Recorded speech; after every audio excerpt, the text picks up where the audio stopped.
자, 수능 문제의 84페이지입니다. 지금 여기 우리가 하고 있는 게 도시 단원이에요.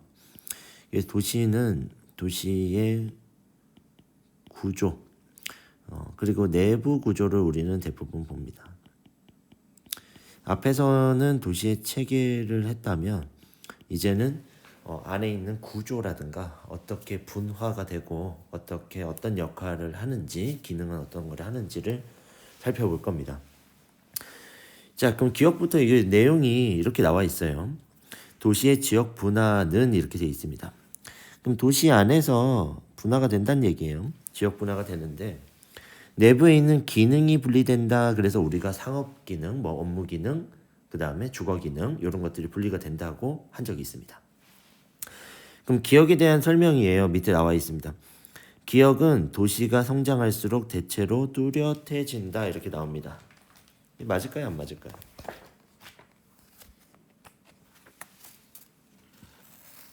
맞겠죠. 그러니까 이제 우리가 일명 말하는 여기 근처에 도시도 보면 사천이 있습니다. 사천에 보면은 기능들이 여러 분산되어 있어요. 딱딱 그 지역에 없습니다.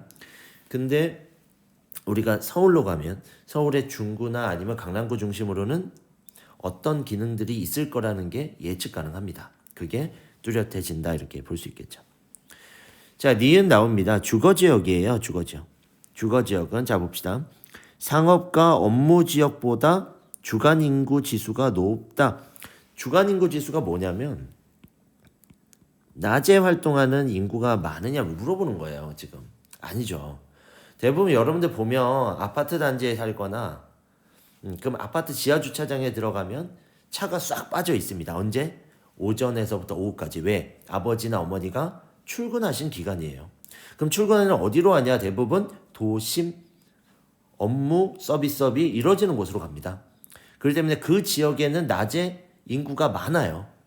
그러다가 집으로 돌아오셔서 주거지로 이동하면 주거지에 인구가 많습니다. 그걸 우리 야간 인구 지수다 이렇게 얘기하는데 주간 인구 지수는 무조건 도심 쪽으로 갈수록 높은 편입니다. 그러니까 이거는 틀렸다. 바로 답이 찾아지네요. 2번. 자, 다른 거 볼게요. 디귿은 디귿 여기 있어요. 접근성이라고 나와 있습니다. 제가 분명히 얘기한 적 있어요. 접근성에 따라서 지대가 결정된다고. 접근성이 좋은 지역은 땅값이 비싸다고. 높은 지역일수록 뭐가? 집가가 높다. 당연한 겁니다. 자, 리을은 지대의 지불 능력이에요. 제가 얘기했잖아요. 얼마 지금 현재 서울의 집값이 왜 이렇게 비싸냐? 거기에는 업무지구나 상업이 위치해야 되는 곳인데 고층 아파트로 지어서 한강을 바라볼 수 있거나 아니면 도심 근처에 살고 있습니다. 해운대구나 이럴 때. 그게 비쌀 수밖에 없어요. 그럼 뭐라고? 지대 지불 능력에 따라서 그걸 지불할 수 있으니까 비싼 집값을 지불하더라도 그곳에 살 수 있는 겁니다. 그러니까 이런 겁니다. 리을은 도심에서 상업이나 업무 기능이 공업지역보다 높다. 당연한 거예요. 상업이나 업무지구가 있습니다. 도심에 가면. 자, 마지막 미음. 이심현상 설명한 적이 있습니다. 떠나려고 그러는 거라고 했잖아요. 떠나려고 한다. 떠나는 거는 왜? 도심의 학교들이 주변 지역으로 이전하는 현상 얘기했죠. 학교가 거기 있으면 안 돼요. 업무지구나 상업지구가 위치해야 되는 비싼 집가를 지불하더라도 거기에 위치해야 되니까 뭐합니까? 그런 주거지구나 교육기능들이 주거지구 있는 지역으로 이심 빠져나온다는 얘기죠. 그래서 이렇게 하면 답은 2번 설명할 수 있었습니다. 자, 두 번째 문제로 가봅니다. 두 번째 문제는 난이도가 조금 있는 것 같아요. 그래서 난이도가 있는 문제다. 자, 풀어봅시다. 이 부산이에요. 이 위에 있는 데가 기장입니다. 이쪽이. 여기는 이제 중구죠. 중구. 부산 중구. 서면이 있는데 자, 당연히 이쪽은 업무지구죠. 상업이나 업무. 여기는 대부분 주거 위주 있다. 자, 그러면 답은 쉽습니다. 왜 알 수 있냐면 상주 인구 자체가 압도적이에요. 주거지구 많습니다. 근데 금융보험 업체는 무조건 도심이 압도적입니다. 무조건 많을 수밖에 없어요. 도심에. 그렇기 때문에 여기가 중구나 기장을 모르더라도 우리가 두 구분을 구분만 할 수 있으면 문제 풀 수 있습니다. 가는 나보다 그럼 항상 요거 내 지우라 했어요. 가는 요거죠 지금 기장군 주거지구 주간 인구 지수가 낮다 맞습니다. 상대적으로 낮죠. 가는 나보다 가예요 또 가는 토지 집약도가 낮다 맞겠죠. 맞습니다.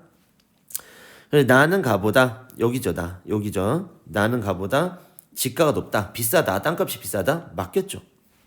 리을을 생각보다 어려웠을 거예요. 리을이 인구 밀도가 낮다라고 하면 어떻게 생각하면 되냐면 단위 면적이잖아요. 아주 작은 면적 아주 작은 면적당 인구는 중구가 많습니다. 저녁 때 아무리 빠져나간다 해도 상주 인구가 4만 명이라 된다면 훨씬 더 인구 밀도는 높은 편일 겁니다. 그렇기 때문에 이거는 골라줄 수 있어야겠다. 네, 답은 4번입니다. 자, 우리 3번으로 넘어갑니다. 자, 3번으로 우리 이제 대전광역시로 갑니다.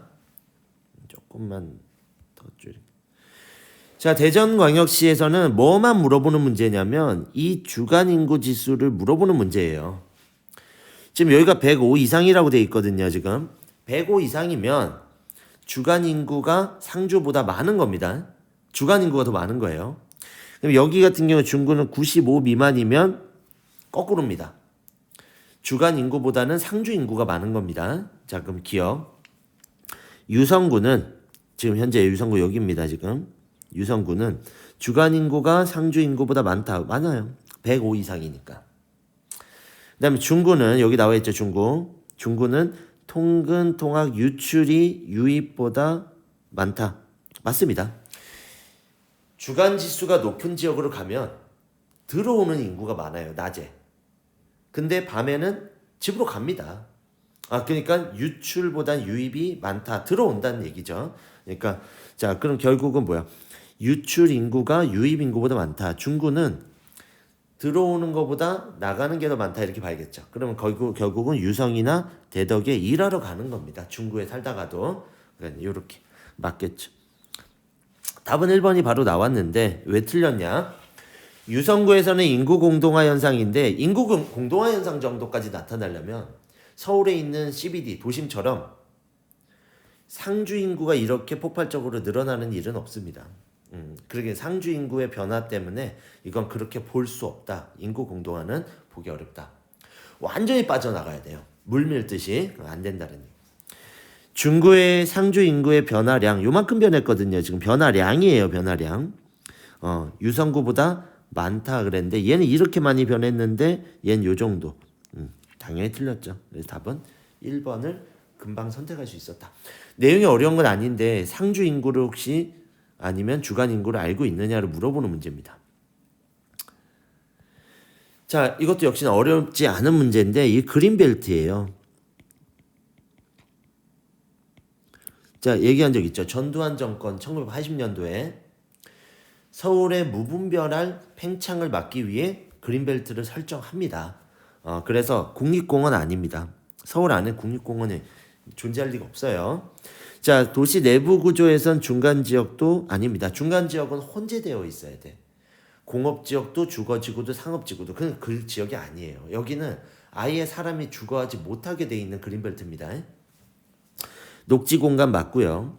도시의 팽창을 방지하기 위한 거. 그래서 답은 5번에서 돼 있습니다. 그래서 서울에도 녹지공간을 최소한의 것들을 마련하기 위한 정책이 되었습니다. 자, 우리 다음으로 넘어갑니다. 금방 풀어요. 5, 6, 7, 8번까지 하겠습니다. 자, 5번 어려울 수 있었어요. 이 지역을 이런 정도까지는 저도 시험에 안 내려고 합니다. 지금 여기 있는 구는 노원구입니다. 노원구 뭐 상계동 이런 데 가면 아파트 단지나 주거지구가 많이 몰려 있어요. 여기는 성동구입니다. 성동구 가면 이제 압구정동이라든가 이렇게 있고 여기는 중구입니다.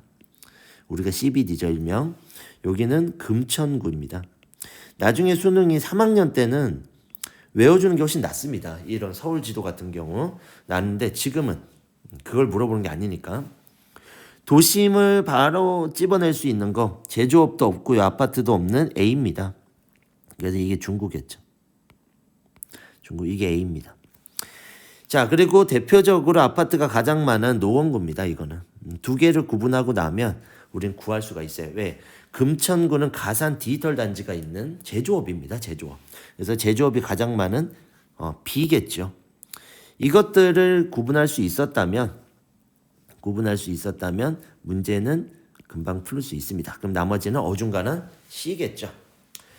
자, A는 중구죠. 중구는 C, 성동구보다 많습니다. 주간 인구 지수. B는 여기입니다. B는 제조업 많습니다.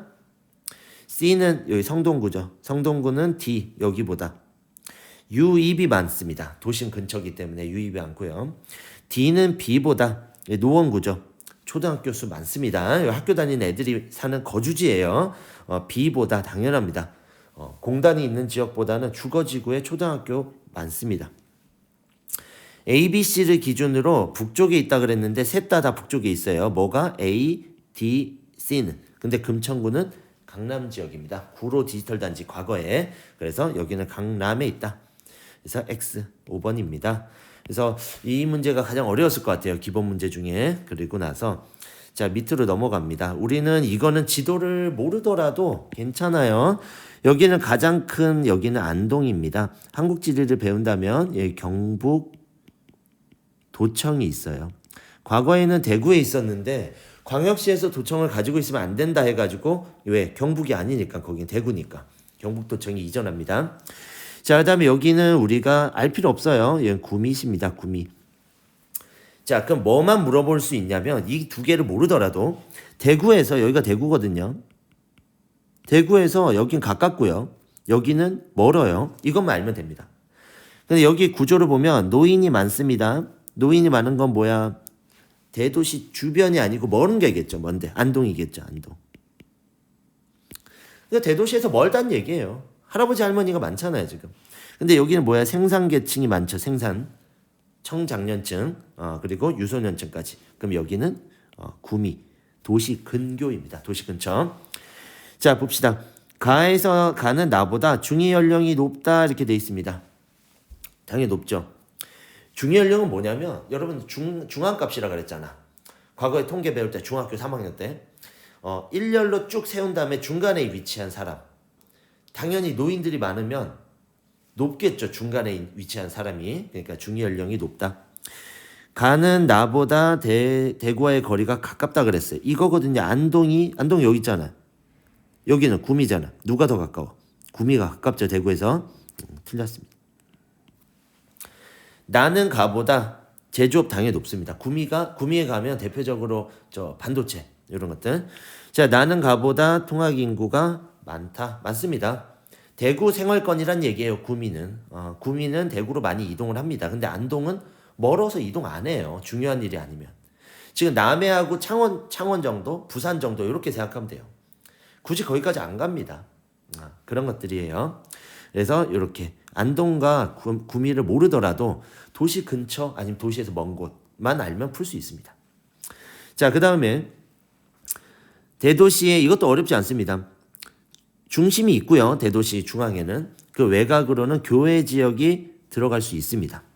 대도시 교외 지역이에요. 근처 신도시가 있는. 그리고요. 자, 니은은 중심 도시가 성장함에 따라 인구가 감소. 이거 틀렸습니다. 이거 바로 나오죠.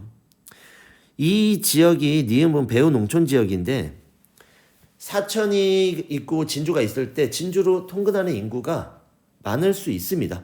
근데 감소한다고 했기 때문에 바로 틀린 답이에요. 디귿에 보면 중심 도시와 밀접한 관련을 맺고 있다.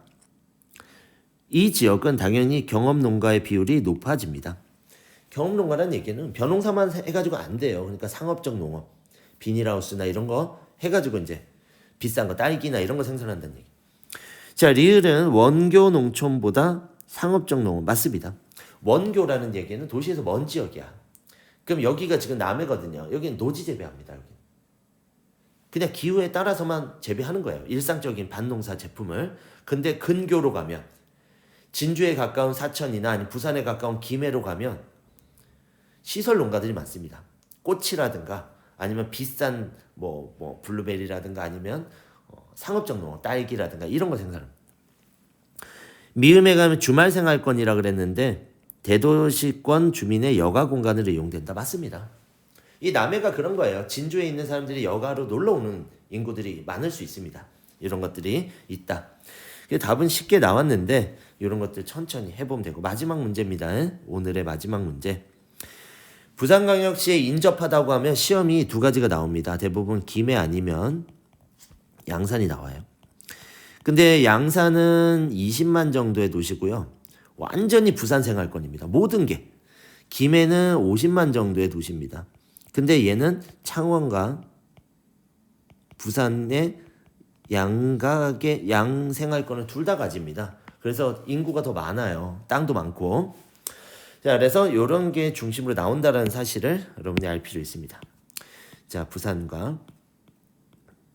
자, 그러면 이 지역을 보니까 이게 인구 성장이 폭발적으로 늘어났거든요. 전체적으로. 이 김해입니다. 이 정도로 인구가 있는 거 50만의 도시. 자, 김해에는 뭐가 지금 줄었습니까? 논이죠, 논.